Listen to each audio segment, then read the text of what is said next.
Hey, Math 137 kids. Welcome to section 8.4, problem solving. What we are doing is we are expanding on our solving quadratic equations. We're going to solve what appears to be more complicated equations, but if you're comfortable solving your quadratics, this shouldn't be all that terrible. Let's just backpedal. Let's just solve this basic quadratic equation. X squared minus 11x plus 30 equals 0. Remember, there are three ways to solve quadratic equations. We can solve quadratic equations by factoring. If the quadratic portion is factorable, we can complete the square and use the square root property. This one does not lend itself nicely to completing the square because we would have to take half of 11 and square it. We'd be working with fractions. Completely doable, but not the best method of choice. You could always use the quadratic formula. That always works. But in this case, the simplest option, I believe, would just be to factor. So if you notice, and you're pretty good at your chapter 6 stuff, this factors quite nicely. So let's see, x squared minus 11x plus 30. Leading coefficient is 1. So if this factors, this would have to be x and x in both of the first positions. We're looking for two numbers whose whose product is 30, but whose sum is negative 11. So if you think about it for a minute, maybe you thought of negative 5 and negative 6. So let's just double check. Product of the first is the first. Product of the lasts, negative 5 times negative 6 is positive 30. The inners give me negative 5x's. The outers give me negative 6x's. Total, that's negative 11x. So it works. So now we're going to use the zero product principle. And the zero product principle says either x minus 5 equals 0 or the other factor, x minus 6 equals 0. Well, if x minus 5 equals 0, then x is 5. So this factor tells me 5 is a solution. This factor tells me that x minus 6 equals 0 or x equals 6. So therefore, my solutions are x equals 5 and 6. All right. So the next problem, pretty much the same idea. We just changed the x's to triangles. I'm going to treat those triangles, I'm going to call them something. So if we have something squared minus 11 times that same thing, so whatever I have here, as long as this being squared is the same thing as what the constant is multiplied by, then it's going to follow the same format. We can factor this into, well, we got something here and we have that same thing squared here. So if I put that something first in the parentheses, a triangle times a triangle is a triangle squared. I'm looking for two numbers whose product is 30, but whose sum is negative 11. Still the same values as the previous problem. Triangle minus 5 and triangle minus 6. Now let's just double check. Product of the first, well, triangle times triangle is triangle squared. Product of the last, negative 5 times negative 6 is positive 30. The inners and the outers together give me negative 11. Whoops, looks like I'm videoing upside down. Well, hopefully I can flip that later. It's going to give me negative 11 triangles. All right, so now by the same process above, the zero product principle tells me that this minus 5 is 0, or the second factor, whatever minus 6 is 0. So my solutions would be that the triangle has to equal 5, or the triangle has to equal 6. So this time I would say the solutions were triangle equals 5 or 6. Not a big deal, right? As long as that this, here we had an x here and we had x squared there. Here we had a triangle and I had triangle squared there. So whatever is here, then the same thing is squared there, then this process is always going to work.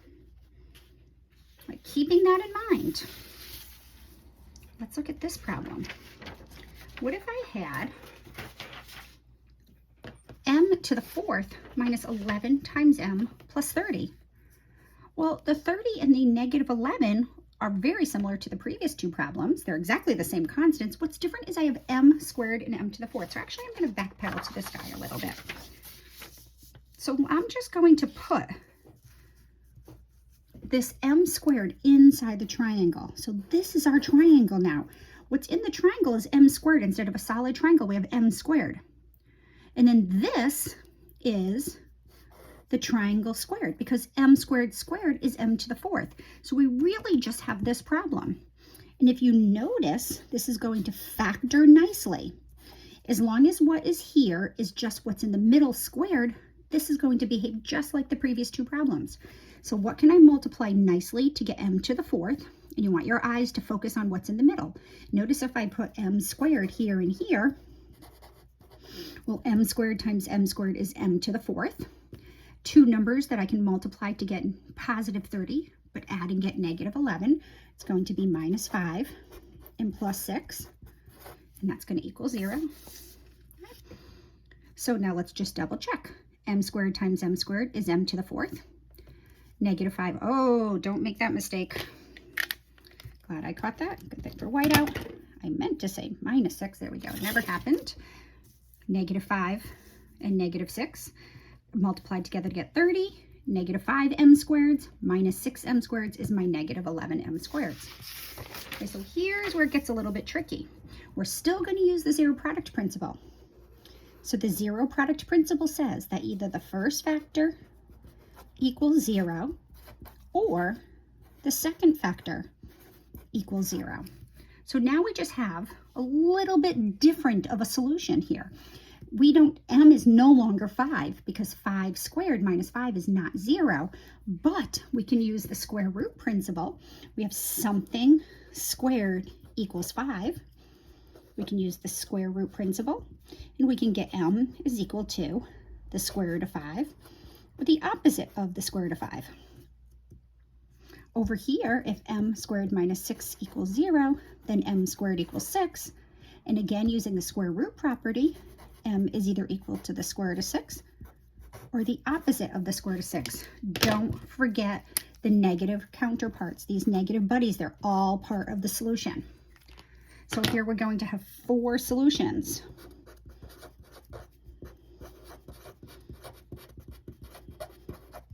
Our 4 solutions are m is equal to the square root of 5, the opposite of the square root of 5, the square root of 6, or the opposite of the square root of 6. All right, let's do it again. Same numbers here, but we got something a little bit crazier going on here. I have p cubed here. Now notice this time I have p to the 6th. So as long as the higher power is double the middle power, this process will always work. So p cubed squared is p to the 6th. That power is double that one. We can just factor this. What's going to go here and here? What can I multiply nicely to get p to the 6th? You'll have your eyeballs move into the middle and try this p cubed. Isn't p cubed times p cubed p to the 6th? Right? And then what can we multiply to get positive 30? Add to get negative 11. Well, we're back at minus 5 and minus 6. Zero product principle says that either p cubed minus 5 equals 0 or p cubed minus 6 equals 0. Now, when you have an odd power, to solve this, we do not need the plus and the minus. This just tells me p cubed is equal to 5, or p is equal to 5 to the, I'm going to say the cube root of 5. By definition, if p cubed equals 5, then p is equal to the cube root of 5. That's what the cube root means. Over here, p cubed minus 6 equals 0 means p cubed equals 6. Well, if p cubed equals 6, by definition, p is equal to the cube root of 6. And then make sure, if can either of these be simplified? Well, 5 and 6 are pretty small. They have no factors that are perfect cube numbers. So therefore, my 2 solutions are p is equal to the cube root of 5 and the cube root of 6. All right, let's try another one. Okay, so we're going to backpedal to get our brains going. What if I asked you to solve x squared plus 3x minus 40 equals 0? Now, I have to say most of the problems in this section tend to factor nicely, so I would always go with factoring. right? Try factoring first. Can you find two numbers whose sum is -40 and whose product is +3?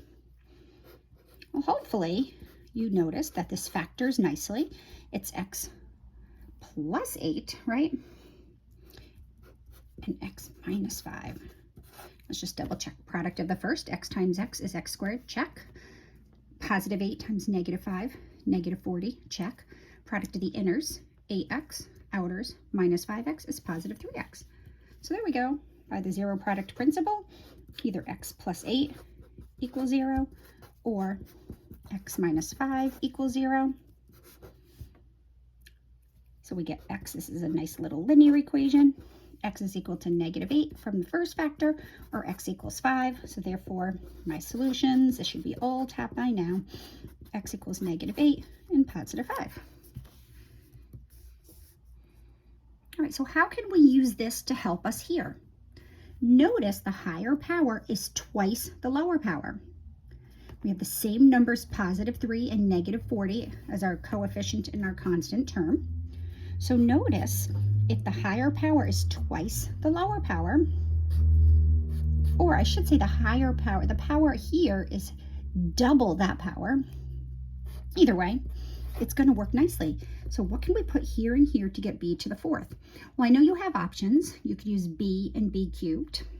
You could use 1 and b to the 4th, but our eyes are going to go towards this middle term right here, and we're going to try that, because if we break that power in half and we put half of it in each term, b squared times b squared is b to the 4th, and then whatever constants we put here will give us that many b squareds to contribute to our middle term. So we're going to use the same constants, +8 and -5. So let's check. b squared, b to the 4th. Product of the last, +8 and -5, -40. My inners give me 8 b squareds. My outers give me -5 b squareds. 8 b squareds minus 5 b squareds is the necessary 3 b squareds. So now we're going to use the zero product principle. And the first factor is b squared plus 8. We set that equal to 0. Or perhaps the second factor is equal to 0. So now we have to think back to our 8.1 material. How do we solve b squared plus 8 equals 0? Well, this is just something squared. We can write it in the form something squared equals a number. So that's equivalent to solving b squared equals -8. So by the square root property, we get b is equal to the square root of 8, or the negative square root of 8. Oh, nope, don't do that. Wow.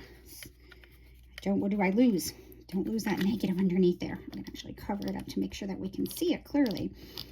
It's this, b is squared is -8. So b is equal to the square root of -8, or the opposite of the square root of -8. The square root of that entire number.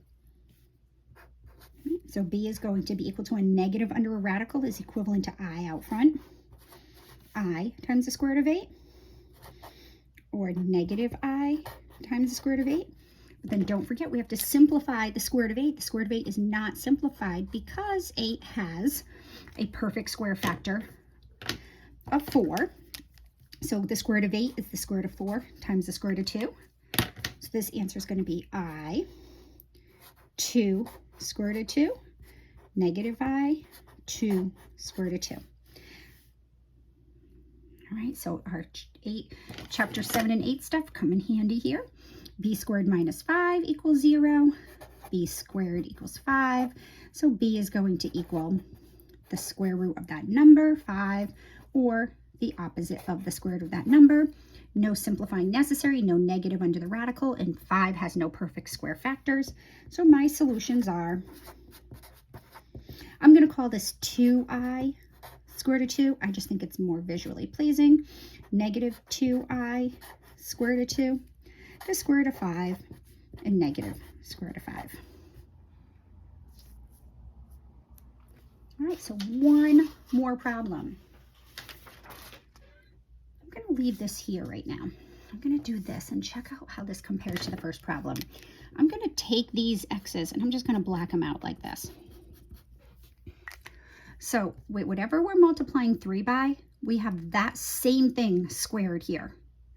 So now notice, even though this looks a little bit scarier, this is really just x to the 1 power plus 3x to the 1/2 power minus 40 equals 0. So this is really not much different than the setup of these two problems.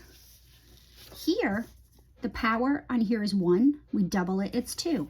Here the power is 2. We double it, it's 4. Here the power is 1/2. We double it, it's 1. So notice that this is going to factor just like the previous problems. Well, we take this power and we split it in half, which is this power right here. And we put x to the 1/2 first in the sets of parentheses. Well, x to the 1/2 times x to the 1/2 is x to the 1.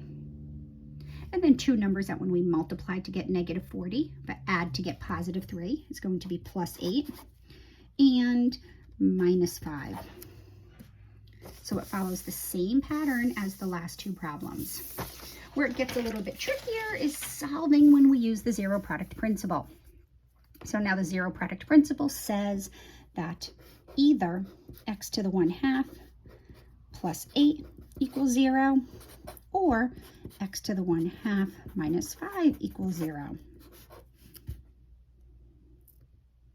All right, so I'm going to change this back to the square root of x for a moment. I think it's easier to solve these guys. So we have the square root of x plus 8 equals 0, or the square root of x minus 5 equals 0. And then we're going to solve each of these guys. Well, this is a little itty bitty mini radical equation. And if you remember back from chapter 7, to solve radical equations, we isolate the radical. So I'm going to subtract 8 from both sides.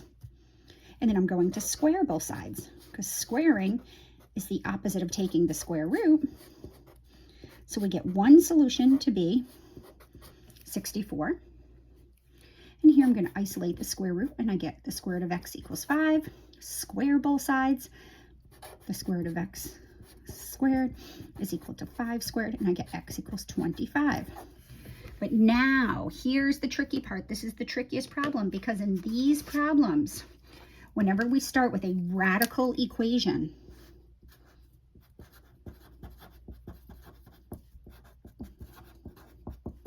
these guys are possible solutions.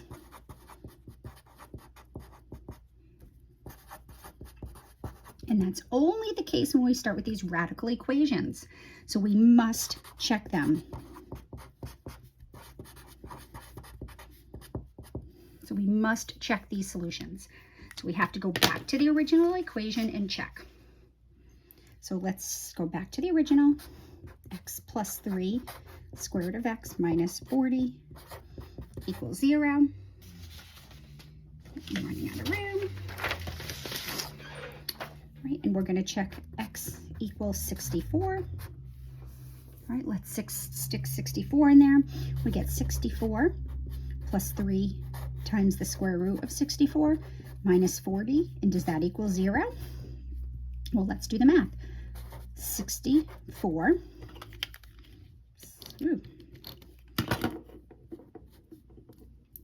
plus 3 times 8 minus 40 equals 0.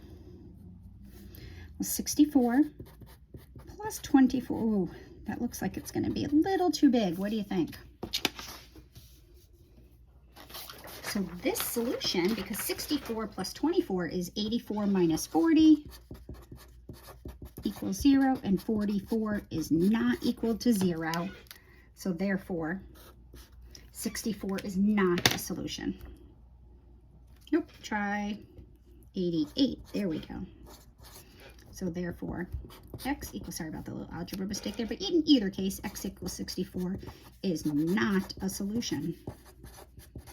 So remember, with radical equations, even though we're combining the idea of a quadratic function with a radical equation, it's still a radical equation.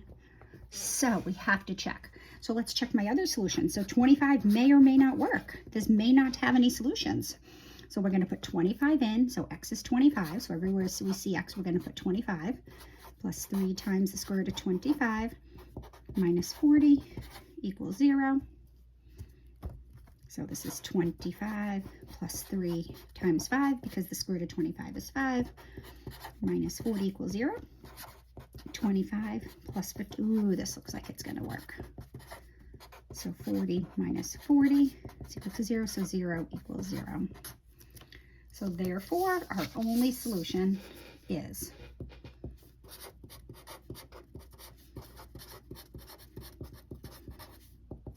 x equals 25.